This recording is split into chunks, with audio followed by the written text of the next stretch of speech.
ये दूसरी बार कोमल बिना किसी प्री इन्फॉर्मेशन के छुट्टियों पर है। ऑफिस में तुम उसके सबसे ज्यादा क्लोज हो, इसलिए मैं तुमसे कह रहा हूँ कि उससे पूछो कि वो कब तक लौट रही है, वरना मुझे उसे नौकरी से बाहर करना होगा। कोमल करीब 4 दिनों से कॉल सेंटर नहीं आ रही थी। सबने उससे बात करने की कोशिश की, लेकिन कोई फायदा नहीं हुआ। ये 5वीं रात थी। शिफ्ट खत्म होने के बाद मैं पिछले कुछ रोज की तरह उसका नंबर लगा रहा था, बिना किसी वजह, बिना किसी उम्मीद के। लेकिन इस बार उसने कॉल रिसीव कर ली। तुम क्यों परेशान कर रहे हो मुझे? उसने शुरुआत ही नाराजगी से की। सबसे पहले मैंने ये पता किया कि क्या प्रीति ने उसे कोई झूठी कहानी सुनाकर हमारे बीच कड़वाहट भरने की कोशिश की है, लेकिन ऐसा नहीं था। खुद कोमल ने इस बात को माना कि प्रीति से मुझे कोई शिकायत नहीं है। तो फिर क्या है? तुम ये अनजानो सा बर्ताव क्यों कर रही हो? क्योंकि मैं थोड़ी पागल हूँ। अपनी आवाज की कम कपाहट को काबू करते हुए उसने जवाब दिया। मैं फोन पर था, लेकिन फिर भी उसकी आवाज में वो उदासी सुन सकता था। आंसुओं से नम उसकी आंखें देख सकता था। उसके दुखते मन का दर्द महसूस कर सकता था। वो तो तुम हो ही। तुमने ऑफिस आना क्यों छोड़ दिया? तुम्हारे एमबीए का क्या होगा? मेरे घरवाले इस जॉब के खिलाफ हो गए हैं अंश। उसने अचानक से कहा। क्यों? क्योंकि मैं बिगड़ गई हूँ। किसी ने घर में बता दिया कि मैं किसी लड़के के साथ घूम रही थी रोड पर। ये क्या बात हुई? अंश, अब तुम खुद भी तो ठीक ठाक सेल कर लेते हो। मेरी क्या जरूरत है? खुद मैनेज कर लो। वो फोन रखने वाली थी। वेट, तुमको लगता है कि मैं तुमको यहां इसलिए बुला रहा हूं कि तुम मेरे लिए लीड जनरेट कर सको? मुझे उसकी सोच पर तरस आ गया। हाँ तो? तुम जैसा चार्मिंग लड़का जिस पर स्कूल की सारी लड़कियां फिदा थीं, छोटी से लेकर बड़ी तक, जिसका एक अफेयर खुद से बड़ी लड़की के साथ भी रह चुका है। आज की तारीख में यामिनी और प्रीति जैसी खूबसूरत और अमीर लड़कियां उसके लिए पागल हैं। और सबसे बड़ी बात कि वह एक उभरता हुआ मॉडल है। वह मुझे क्यों प्यार करेगा अंश? बोलो। नहीं, तुम बोलो कोमल, मैं सुन रहा हूं, जब तक सुन सकता हूं। उसकी बातें मेरा सब्र तोड़ने लगी। अंश, तुम अब कुछ भी कह लो, लेकिन मैं इस बात का यकीन चाहकर भी नहीं कर पा रही कि तुम प्यार के चलते मेरे साथ हो। अगर तुम मेरे साथ इसलिए नहीं हो कि मुझे इस्तेमाल कर सको, तो कम से कम इसलिए भी नहीं हो कि तुम मुझे चाहते हो। मुझे याद है कि तुमने मुझे किन हालातों में लव यू कहा था। अब मैं इस झूठी उम्मीद में और नहीं रह सकती। मुझे मेरे हाल पर ही छोड़ दो। वो टूट सी रही थी। कोमल, तुम बस इतना बताओ कि तुम मेरे बिना खुश रहोगी। उसने जवाब देने में थोड़ा वक्त लिया। और आज भी सवाल यही है कि मैं तुम्हारे बिना रह सकती हूँ या नहीं। उसने व्यंग्य भरी खीसें छोड़ी। हाँ, रह लूंगी। कुछ दिन बुरा लगेगा, लेकिन पता नहीं कितने लोग ऐसे रह लेते हैं। मैं तो तुम्हें भुलाकर जीने लगी थी, लेकिन तुमने ऐसा करने ही नहीं दिया। मुझे धोखे में रखा। धोखा किया है मेरे साथ। तुम्हें अच्छा लगता है न कि तुम्हारे चारों तरफ लड़कियां मचाती रहें? इसी तरह के प्रोफेशन में जा रहे हो न तुम?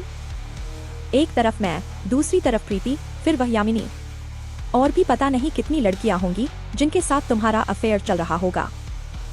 सही सुना था तुम्हारे बारे में अंश। यू आर अ चीटर, अ फ्लर्टर। मैंने कॉल काट दी।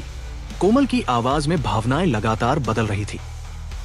कभी दुख, कभी मायूसी और कभी गुस्सा उसकी आवाज में मिल जाता था। यह जाहिर था कि उसे कुछ भी कहने का कोई फायदा नहीं होना है।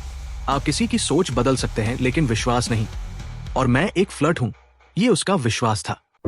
मुझे उम्मीद नहीं थी कि मुझे कोमल की बातों से इतनी चोट लग सकती है। दिल उसका टूटा था, लेकिन तकलीफ मुझे हो रही थी।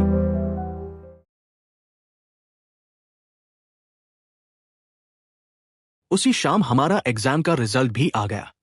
मैं 2nd डिवीजन से पास हो गया था। अब मैं अपनी जिंदगी की कोई भी राह चुनने के लिए आजाद था।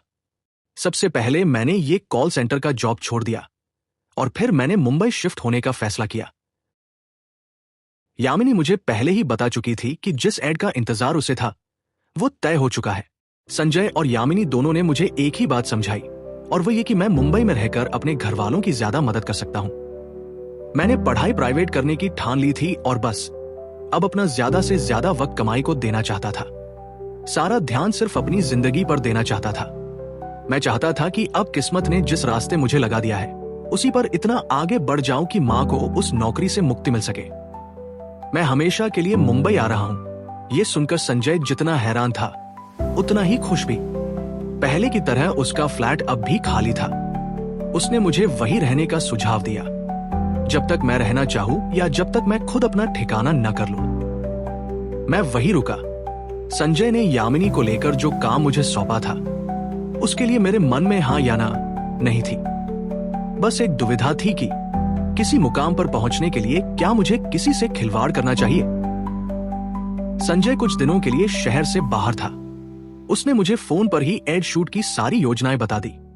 ये एड शूट मेरे मुंबई पहुंचने के अगले ही दिन गोवा में होना था। मैं और यामिनी उसी रात गोवा के लिए निकल गए।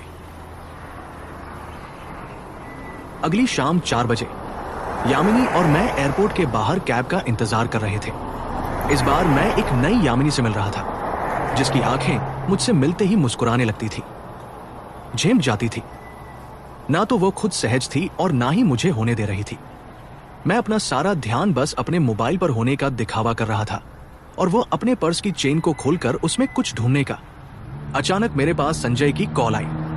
उसने बड़ी बेशर्मी के साथ मुझे ये बात बताई थी कि उसने यामिनी के दिमाग में मुझे लेकर कुछ बातें डाल दी हैं और अब मुझे उसी के अनुसार बर्ताव करना है।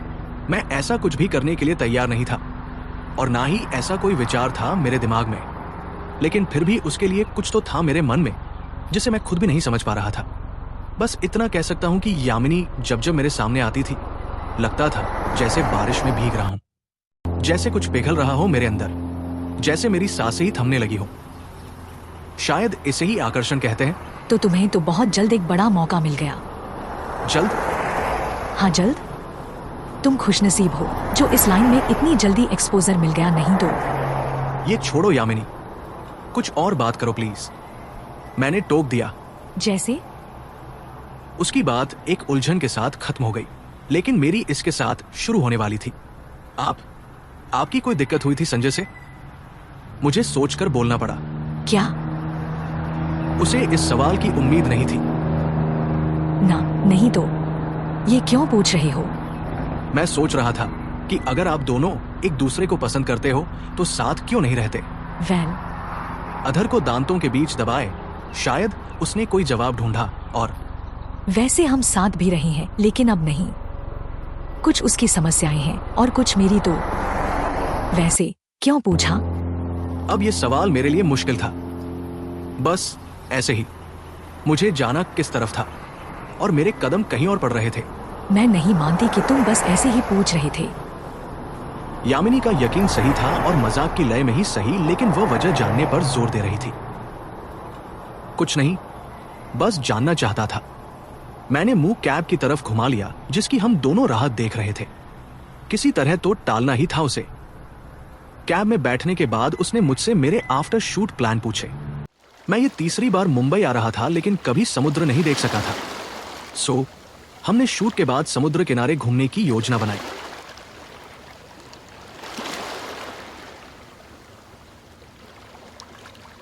संतरी रंग का सूरज लगभग आधा डूब चुका था। रेत के साथ तपती हवा में भी हल्की ठंडक घुलने लगी।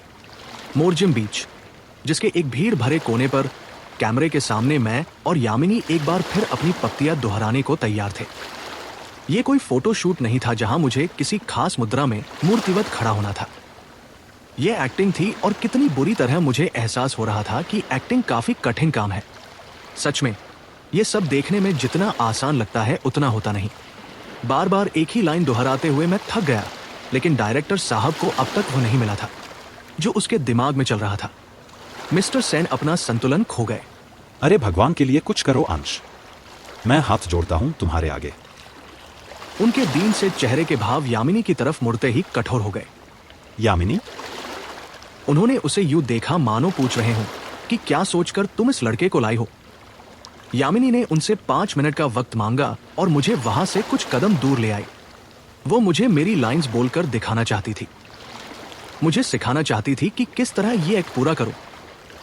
जब वो मेरे सामने एक्ट कर रही थी मैं उसे पूरे ध्यान से देख रहा था, लेकिन सच में मुझे पता नहीं चला कि वो क्या कर रही है, क्या कह रही है।